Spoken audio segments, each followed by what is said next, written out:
com relação à taxa Selic que vai ser anunciada hoje, primeiro vamos fazer uma projeção do que vocês acham que vai acontecer hoje, mas eu quero também uma projeção mais para o futuro, para 2026, né? Algo bem simples aqui, né? Como se fosse possível fazer isso, mas enfim. Para hoje, o que esperar hoje? Manutenção dos 15%? Hoje é manutenção, a não ser que tenha uma surpresa muito grande, é a manutenção dos 15%.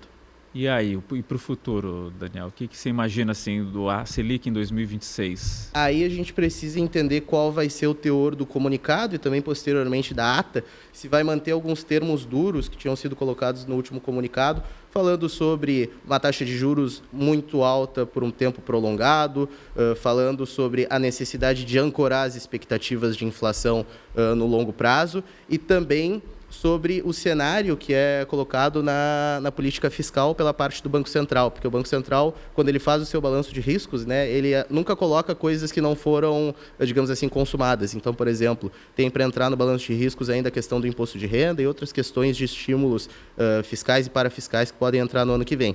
E também, por fim, é importante a gente entender qual a visão do Banco Central para certos eventos climáticos que podem acontecer no ano que vem, que podem acabar impactando também a inflação. Para quem não se lembra, no ano que vem a gente tem Laninha. Laninha é seca no Rio Grande do Sul, pode dar algum impacto também nas questões de alimentos, pode ter um repique nessa inflação que o professor estava falando que está se reduzindo. Esse debate climático acaba chegando na mesa deles lá? Sim, porque no final das contas, sempre que a gente tem isso, a gente está falando de uma cadeia, especialmente num estado como o Rio Grande do Sul, né, que tem exportações agrícolas, que acaba dependendo de fatores climáticos. Então, se o fator climático não colabora, assim como nesse ano a gente vai ter um crescimento também que envolve muito super safras que estavam acontecendo, a gente pode ter certos problemas, certas frustrações, tanto na questão da inflação quanto na questão da arrecadação federal no ano que vem. E aí também é outro ponto para a gente se preocupar. Se o governo federal está sempre trabalhando no limite, que tudo precisa dar certo para não frustrar a arrecadação,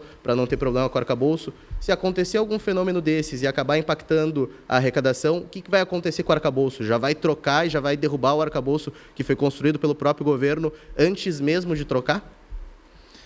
E aí, professor, o que dá para dizer da Selic? É difícil, né?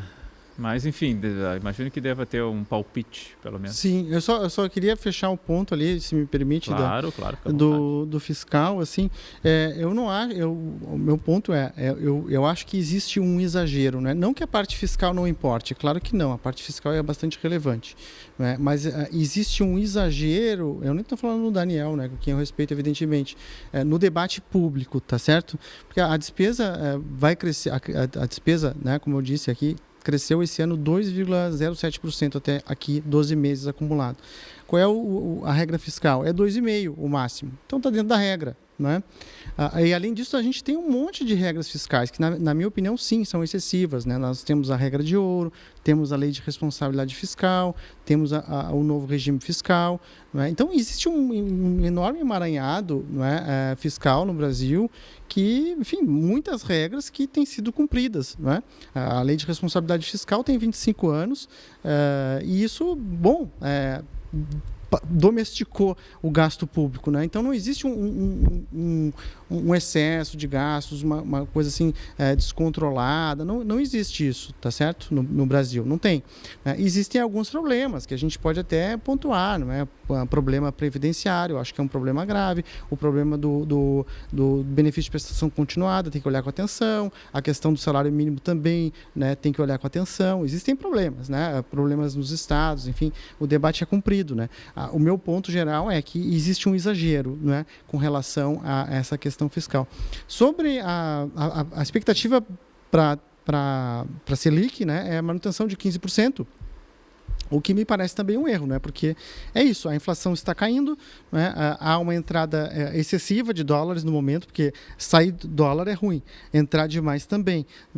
Está entrando bastante dólar, né, no país, isso tem efeitos positivos sobre a inflação, mas tem efeitos negativos sobre a competitividade do Brasil, sobre o aumento de importações, né? Tudo tem diversos desencadeadores e concretamente a inflação está em queda, né? Mas é isso, como a meta é 3, por isso eu estou dizendo, o problema é a meta. A meta é 3, não atingiu a meta, então, por isso vai ser uma política muito conservadora que tende a continuar sendo conservadora. A expectativa para 2026 é que ela ceda, né? O juros futuros está em 13,5, assim, né? Espera-se uma queda de 1,5% no longo prazo para a taxa de juros, né? Com relação aos demais desencadeadores da economia brasileira para o ano que vem, a gente vem num processo de desaceleração, né? Inclusive por conta da política monetária, mas também por causa de cortes, não é? De gastos públicos, que, aliás, teve um pacote. É isso também, né? Como tu bem falou, né? Tem um Congresso também, né? Porque eu me lembro que o ano passado foi enviado um projeto de lei no Congresso Nacional de reforma previdenciária para o setor militar, tá? Ficou engavetado. Até agora ninguém não se falou mais nada sobre isso, que é uma questão relevante, não é? O buraco das contas públicas no setor militar, não é? Que eu diria que é um dos mais graves. Outro problema grave que nós temos, existem profissionais, principalmente do judiciário, que ganham acima do teto. O ano passado foi enviado um projeto de lei para que o teto, que já existe, que é uma lei, fosse cumprido, né? Quem ganha até adicionando, tá, Robert? Nessa semana a gente teve a aprovação do Congresso também de um aumento que vai ser feito durante 4 anos de 25% ou 27% nas carreiras do judiciário, que daria um aumento de mais ou menos 8% ao ano. Então é um aumento muito superior à taxa de inflação e, mais uma vez, pressionando os gastos. Pois é isso, né? Então, existem questões, né, problemas fiscais que eu acho que tem que ser atacados, mas e alguns, assim, é isso, né? Tem um projeto de lei que foi a iniciativa do governo federal, esses projetos de lei de corte de gastos, e simplesmente não se votou. Está lá, engavetado, né? Quem é que tem que definir isso? Os presidentes das casas que tem que colocar em votação, né? Outra política aqui também, né, de corte de renúncias fiscais 10% linear, foi enviado. Está lá, não sei se vai ser votado, talvez sim, talvez não, né? Então, existem algumas iniciativas de corte de gastos que não são votadas, não é? Bom, é isso. O problema do gasto público é que tem que ter muita atenção. Depende do quê? Tem coisas que eu acho que tem que cortar mesmo. Agora, o problema é que quando corta, acaba cortando naquilo que gera mais dinamismo econômico, que é o investimento, não é?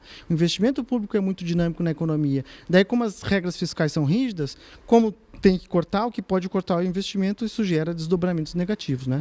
Normalmente, professor, voltando ali para a Selic, o argumento da inflação é muito forte, né, para que não diminuir a Selic. Uhum. A gente está vendo aqui, pelo menos na sua visão, de que a inflação está controlada.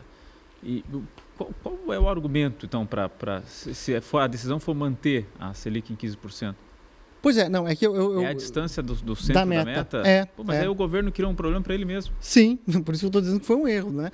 É o que eu estou dizendo, né? Olhando a trajetória histórica do Brasil, a média de inflação, né, no período mais controlado é 6%. Né? A meta foi, por muito tempo, 4,5%. Né? E a gente estava ali, 4,5%, 5%, 6%. 4,5%, 5%, 6%, se você olhar, alguns anos vai a 10%, né? Tiveram 2 ou 3 anos que passaram, que foi 2015, foi 2021, que passou de 10%, aí sim, né? Começa a ligar o sinal amarelo de verdade. Tá? Então, assim, a inflação está em 4,5%. Tá? É previsão para o final do ano, 4,55%, vamos arredondar, 4,5%. Tá?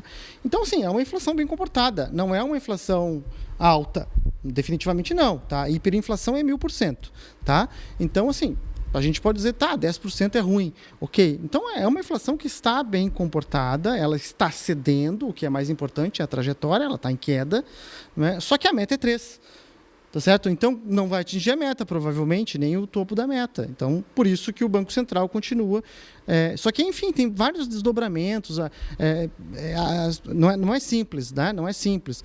Um dos fatores que determina muito a inflação no Brasil é o fluxo de capitais, não é? Que acaba afetando o dólar e, por consequência, inflação. Não é?